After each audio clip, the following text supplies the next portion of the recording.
Bom dia, pessoal. Agradeço a presença de todos. Hoje a gente vai falar um pouco sobre duas empresas líderes em seus segmentos, a Netskope, líder em segurança em nuvem, e a CrowdStrike, líder em proteção de endpoint. A gente, conosco aqui na sessão hoje, está o Vinícius Mendes, né, da Netskope, que é Account Manager, o Daniel Junqueira, que é o Sales Engineer, o Marcos Ferreira, que é o Sales Engineer do lado do CrowdStrike, e eu, Eduardo Xavier, que sou responsável pelas alianças e canais no Brasil pela CrowdStrike também. A gente vai começar falando um pouquinho sobre a CrowdStrike.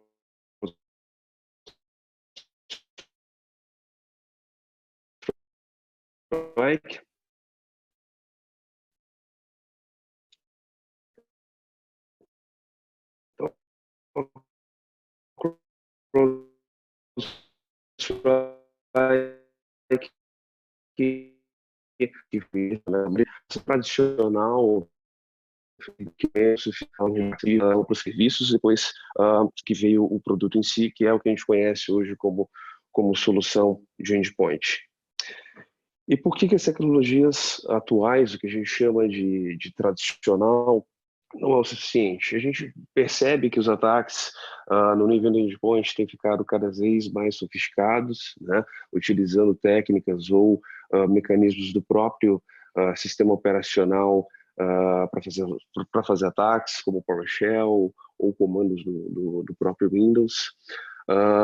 Então, assinaturas, que é como muitas dessas tecnologias trabalham, muitas dessas soluções trabalham, não são capazes de detectar os ataques dessa forma mais contextual, né?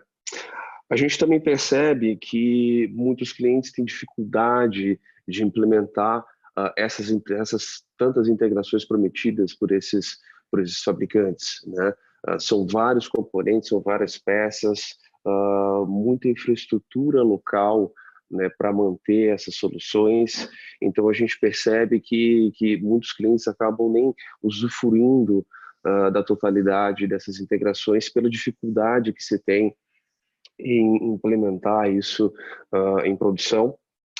E aí casa com esse último item, que é justamente a dificuldade de operação, né? As soluções são tão complexas, né, que os clientes não têm tempo de se qualificar em cima daquela plataforma para passar a usufruir tudo que ela tem. Então, é constante a necessidade de consultoria ou de um pós-venda, de health checks, para que a plataforma funcione na sua totalidade. Então, a CrowdStrike é a primeira plataforma de proteção concebida em nuvem. A gente não exige nenhuma infraestrutura local, né?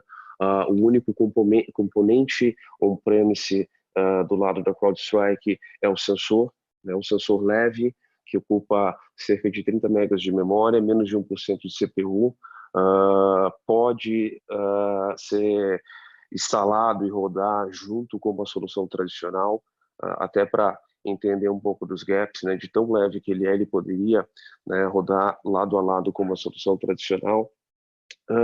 A gente não, como eu falei, não exige nem instalação de nenhum servidor, manutenção de servidores, né, atualização de versão, então tudo isso passa a ser, a gente toma conta disso para os nossos clientes.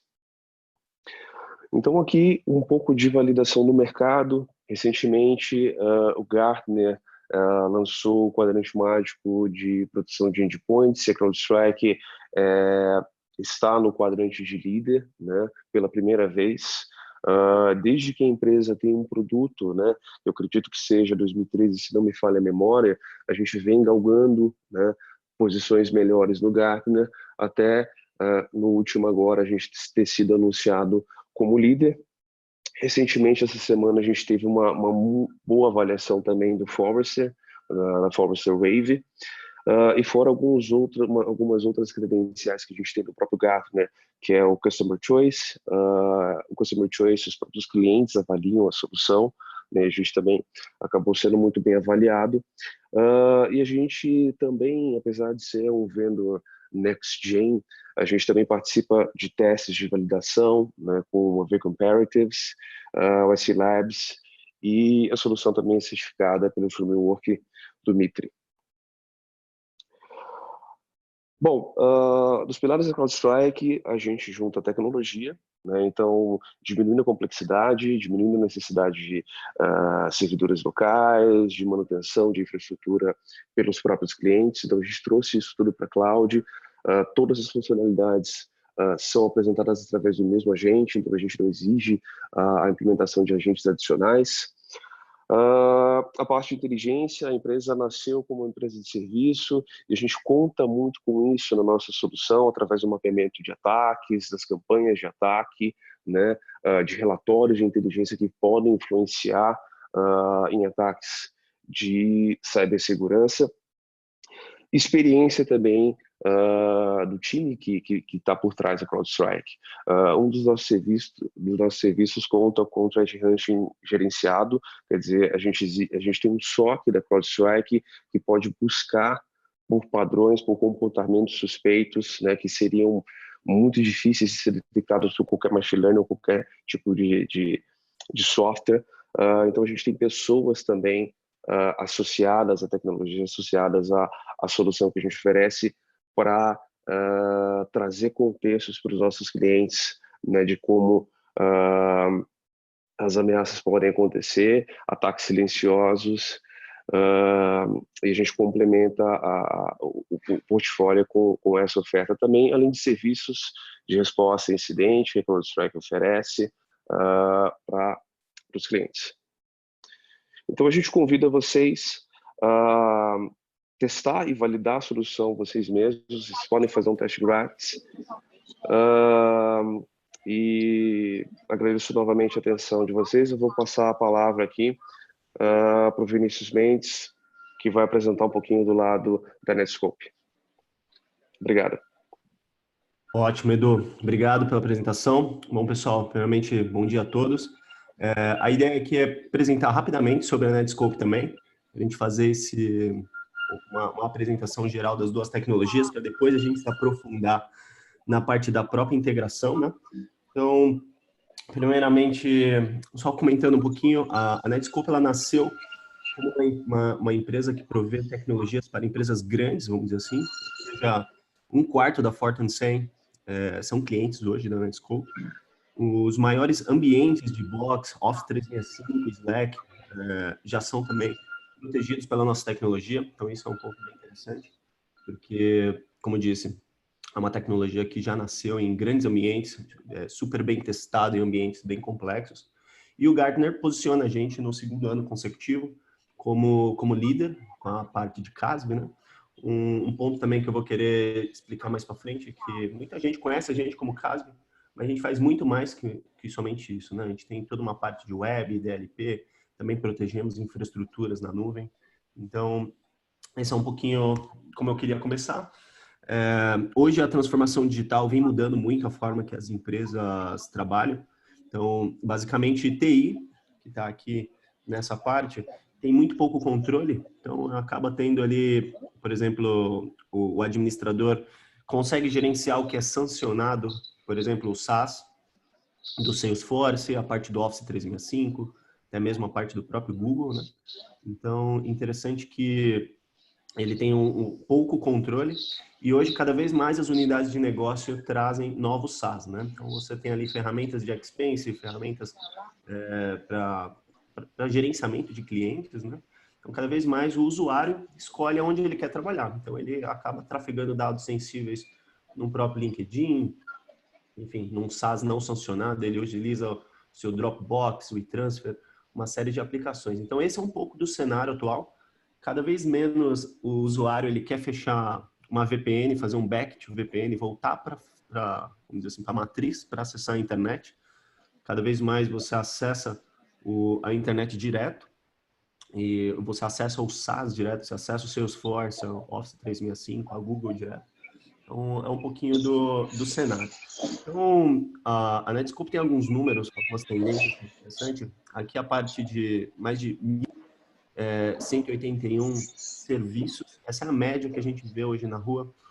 as empresas estão adotando muito SaaS e a quantidade ela é bem expressiva aqui. Quando a gente faz uma prova de conceito, essa é um pouco da fotografia que a gente tira, mais de 1.200 aplicações.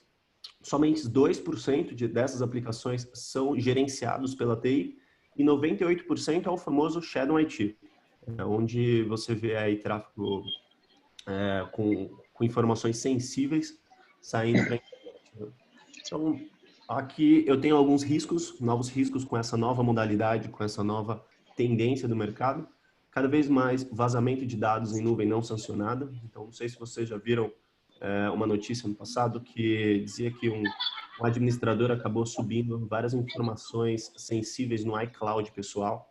A gente vê todos os dias usuários enviando dados sensíveis no e-transfer, por exemplo. Então, essa é uma tendência muito importante. A questão de dados confidenciais compartilhados publicamente, principalmente os clientes que têm Google acabam enviando muitos dados e esse dado acaba sendo acessível por várias pessoas da organização ou até mesmo externo. A gente vê isso na prática também. Ambientes Microsoft também, é interessante. A gente pode derrubar esses links, inclusive. A parte ali de infraestrutura na nuvem, pública mal configurada. Então, um erro bem importante que acontece é o pessoal acaba deixando uma porta administrativa ou um bucket S3 aberto. A gente consegue identificar isso e bloquear. Cada vez mais os dispositivos pessoais acessando informação sensível.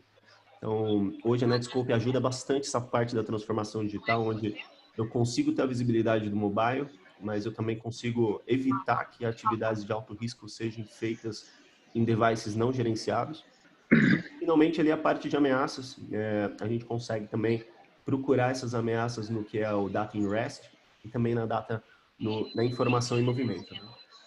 Bom, aqui eu tenho um pouquinho da granularidade que é possível fazer em nossa tecnologia, né? Então, basicamente, eu consigo ter informações do usuário, localidade, posso criar políticas dizendo se o dispositivo é gerenciado e não gerenciado. Um caso de uso bem legal é a questão da instância pessoal, né? Então, ali no caso do Slack, eu consigo prevenir que a informação sensível vá numa instância pessoal. Isso também eu posso fazer para o próprio Google, até mesmo para o próprio Office 365, no quesito do OneDrive, né? Então, essa é uma questão que a gente vê muito também. A questão de compartilhamento do dado e a própria classificação, então eu posso verificar se esse arquivo ele tem alguma informação de RG, CPF, CNH, enfim, a gente tem vários habilitadores para poder identificar, classificar o arquivo e prevenir que ele saia nessa nuvem não sancionada, né? Então, outro ponto interessante é que hoje já temos mais de 33 mil serviços categorizados em nossa nuvem. Toda a parte de SSL é feita diretamente na nossa nuvem. Esse é um ponto importante, porque quando você trabalha com caixas, você sempre tem a questão da performance. Então, no ano passado, as chaves eram de 2K, hoje já estão chegando a 4K. Então, e o SSL para os hardwares sempre é um quesito importante. Com isso, com a Netscope, você não tem essa preocupação, você vai fechar todas as sessões SSL conosco. E isso é bem interessante também. E hoje a nova linguagem da internet são os APIs e JSON. Então, basicamente, nossa tecnologia é o que se fala de Cloud Native. A gente nasceu nesse mundo e por isso que a gente acaba tendo uma tecnologia bem interessante. Bom, quais são os principais diferenciais hoje? Hoje a gente faz toda a parte de SaaS, IaaS e web na mesma nuvem. Muita gente não sabe que nós temos uma parte de DLP muito forte, também a própria parte de web é bem interessante. Então, a mesma política que eu tenho no SaaS, eu posso estender isso para a parte de infraestrutura e também para a parte de web. Esse é um diferencial bem interessante.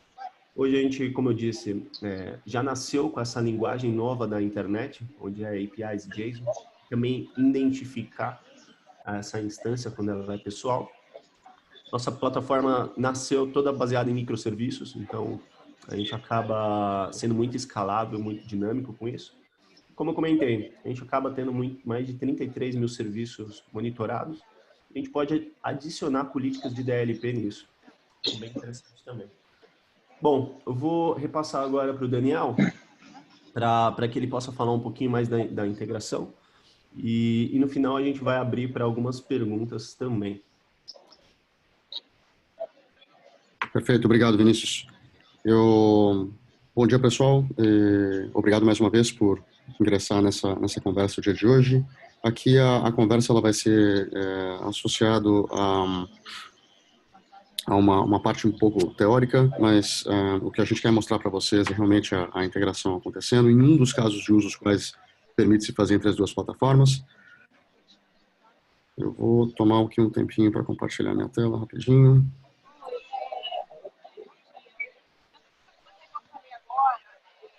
Ok, eu espero que vocês consigam ver aqui.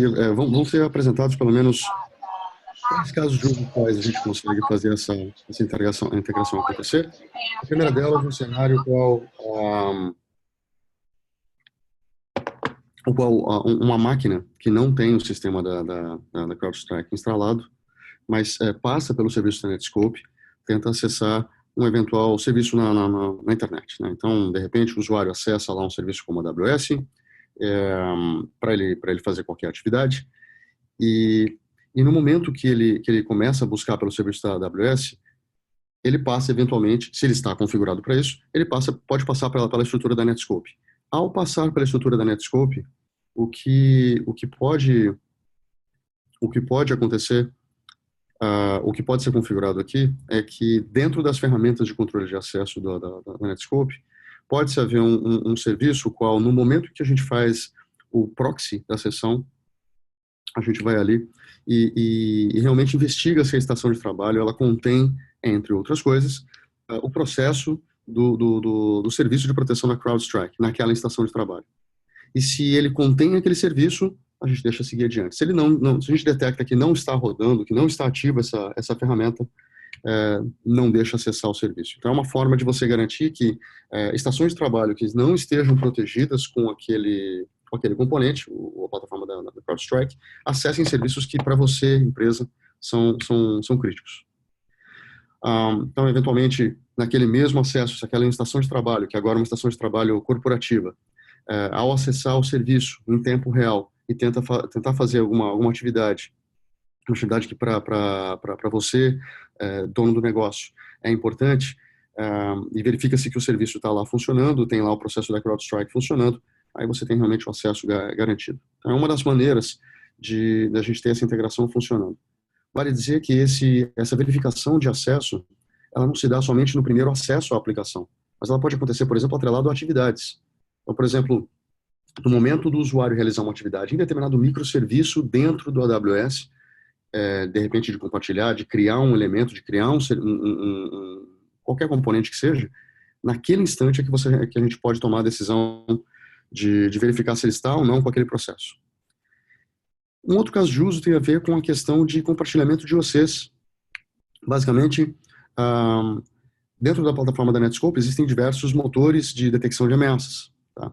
E dentro desses motores, uma das coisas que pode acontecer do ponto de vista de integração é que se a gente detecta eventualmente algum dado que está em movimento ou algum dado que está em repouso na nuvem e que contém um malware, e a gente detecta isso através dos motores que estão dentro da plataforma da Netscope, o que a gente pode fazer é informar a plataforma da CrowdStrike que aquele malware foi descoberto. Não que ele foi detonado, porque a gente não tem o foco desse tema, mas que ele estava em movimento ou que ele foi encontrado em repouso. O que a gente vai ver aqui agora vai ser um cenário qual, na plataforma da Netscope, esse malware ele é detectado, e uma vez que ele é detectado em movimento, o IOC vai ser compartilhado com o sistema da Netscope, com o sistema da CrowdStrike, desculpa. Então, aqui a gente vê, por exemplo, um cenário em que um usuário vai tentar carregar no CrowdStrike um primeiro malware. E no momento que ele tenta fazer o upload daquele malware, ele vai ser realmente bloqueado. Houve a detecção daquele malware, de acordo com eventual múltiplos motores disponíveis dentro da plataforma da Netscope. Nós evitamos esse upload. E aqui a gente vai ver, nos alertas gerados pela plataforma, algumas ações bem interessantes. O primeiro que a gente realmente bloqueou o envio daquela informação, porque tinha um malware lá dentro, em direção àquele cloud storage. Então, aqui nos eventos a gente vai ver algumas informações sobre esse malware, que ele foi descoberto por um eventual motor da Netscope, mas aqui a gente vê uma coisa interessante, que a informação ela foi compartilhada em sistema de remediação para um sistema de EDR da CrowdStrike, e que a CrowdStrike nos enviou informações sobre outros endpoints que também, os quais ela detectou que este malware tinha sido encontrado. Então, aqui é uma informação que, para a Netscope, acaba sendo interessante, porque aqui você começa a ter uma lista de outros endpoints que já foram infectados, e no final isso pode ajudar a equipe de segurança a operar com essa correlação de informação. Aqui eu troquei agora para um outro cenário, para mostrar como é que isso funciona. Então, numa outra máquina que não tem um sistema da Netscope, aqui o usuário vai tentar realmente carregar o malware. E aqui dentro dessa máquina tem o sistema da CrowdStrike. Você pode ver aqui que ele foi bloqueado, porque ao ser detonado o malware, a CrowdStrike detectou isso. Eu vou voltar agora naquela máquina original e eu vou tentar carregar este mesmo malware dentro do sistema do box. Obviamente eu vou detectar o transporte daquele malware, não a detonação, mas o transporte daquele malware. E a gente vai ver aqui nos eventos que, mais uma vez, aquele malware foi detectado, foi bloqueado o transporte daquele malware em direção àquele cloud storage, e que essa informação ela foi enviada em direção ao mesmo sistema de EDR da CrowdStrike. Então, aqui a gente vai ver as informações, né, do novo malware e do endpoint afetado. Eu passo para ti agora, Marcos, para que a gente possa ver o outro lado, como é que isso foi apresentado dentro da CrowdStrike. Obrigado, Daniel. Bom dia, pessoal. Deixa eu passar aqui para a console do CrowdStrike. Deixa eu pegar aqui o acesso, beleza. Bom, deixa eu atualizar aqui o dashboard. Aqui a gente vai listar alguns incidentes e, olhando esse primeiro incidente, a gente consegue ver a primeira ameaça que a gente acabou de executar. Se a gente abrir o detalhe dessa ameaça, a gente vai conseguir dar uma olhada em todas as informações que foram reportadas sobre ela. Tá? Dá uma olhada. Aqui tem uma série de informações, não vou passar por todas. Um detalhe interessante é que em um estágio, como vocês podem ver, essa ameaça foi detectada pelo Falcon utilizando o motor de Machine Learning. Okay? Agora, deixa eu voltar para detonar a mesma ameaça de novo. Ok?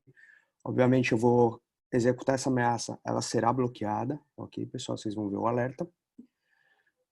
Porque toda vez que a gente tenta enviar um arquivo malicioso de um endpoint que está protegido também pelo Netscope, se o Netscope viu essa ação, ele vai identificar e vai notificar o CrowdStrike que a ameaça foi vista.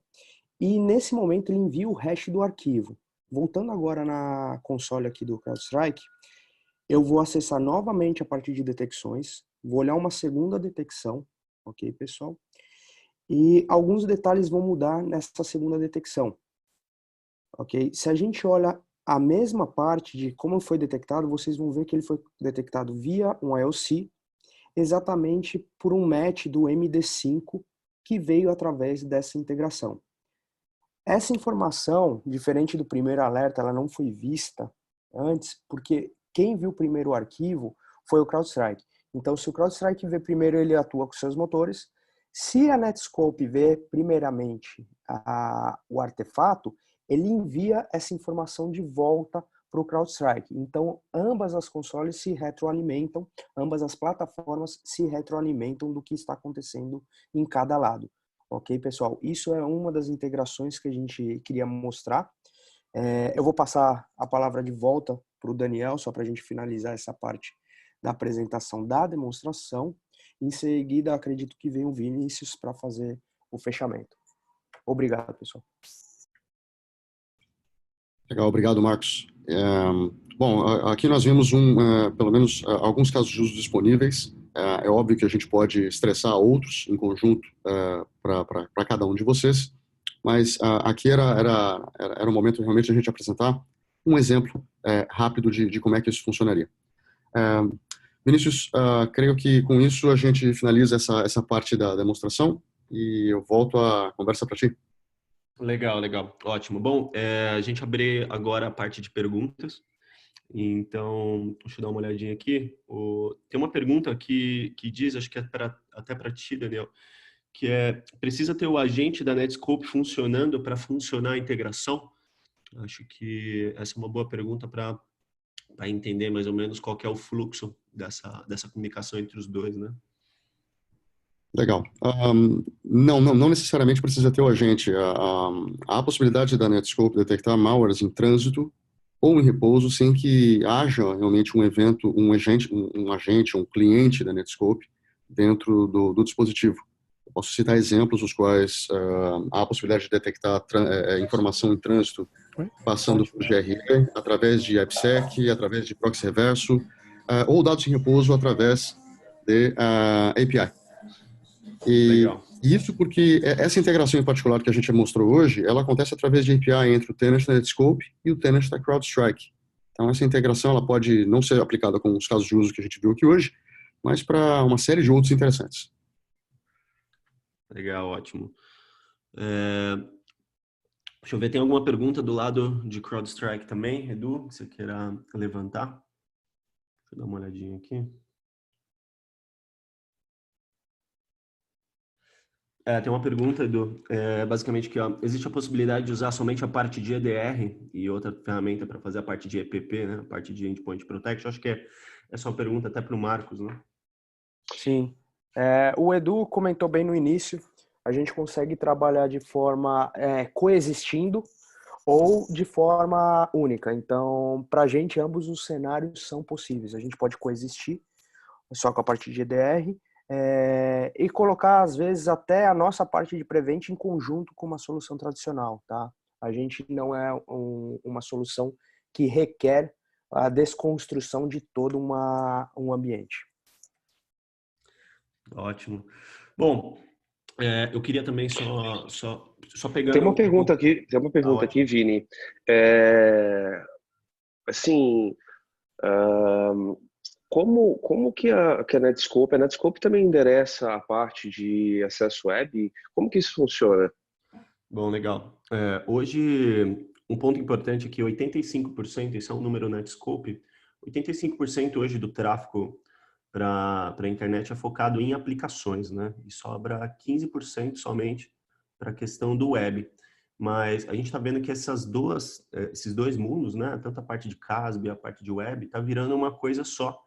Então, a gente vem recebendo bastante pergunta dos clientes para conseguir trabalhar isso de uma forma unificada, né? E recentemente, eu acredito que esse ano mesmo, a Netscope ela acabou lançando a parte de web, ou seja, o cliente hoje já tem a parte de CASB, protegendo as aplicações, exfiltrações, atividades de alto risco, e a gente também consegue colocar ali essa camada de web filter também, fazendo o papel tradicional, né? Bloqueando sites não liberados. Mas eu acho que a grande beleza dessa parte é tudo isso ser feito, essa política não independe do perímetro, né? Você pode ter essa política no móvel, no celular, no tablet, ou até mesmo no laptop, fora da empresa, se conectando num 3G, num Wi-Fi. Esse realmente seria o nosso diferencial, né? Você não precisa voltar para o perímetro para que você tenha essas políticas de web ou de CASB ativas no seu ambiente, né? Eu tenho mais uma pergunta aqui, eu vou deixar o Marcos responder. Se a CrowdStrike ou a Netscope pensam em expandir o portfólio? Marcos. Bom, ambas as empresas elas vêm trabalhando em conjunto e essa integração é um exemplo dela. A gente sabe que dentro da área de atuação de cada uma das empresas existe uma estratégia bem focada e esse é o grande diferencial se a gente olhar o mercado como um todo. A gente não é pragmático ou não é parte da estratégia que a gente resolva todo mundo de segurança, senão que integrar entre as plataformas que são líderes onde elas atuam, esse é um exemplo, para resolver um problema maior. Então, trabalhar de forma cooperada. Ótimo. Tem aqui uma última pergunta para a parte, acho que essa é até para o Daniel, deixar que ele responda. No celular precisa ter agente, Daniel, para a gente conseguir fazer o enforcement das políticas? Ele pode ter para talvez equipamento, celulares corporativos, mas não, de novo, não é mandatório.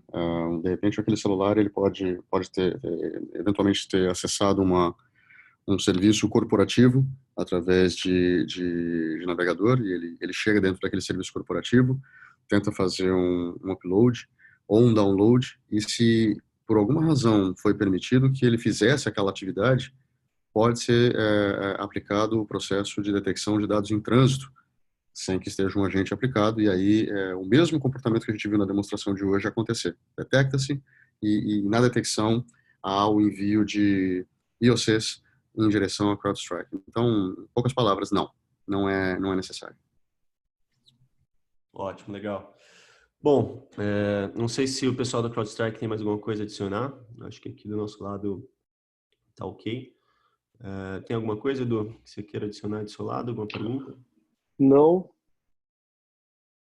eu acho Só, que só para fechar, desculpa, Edu.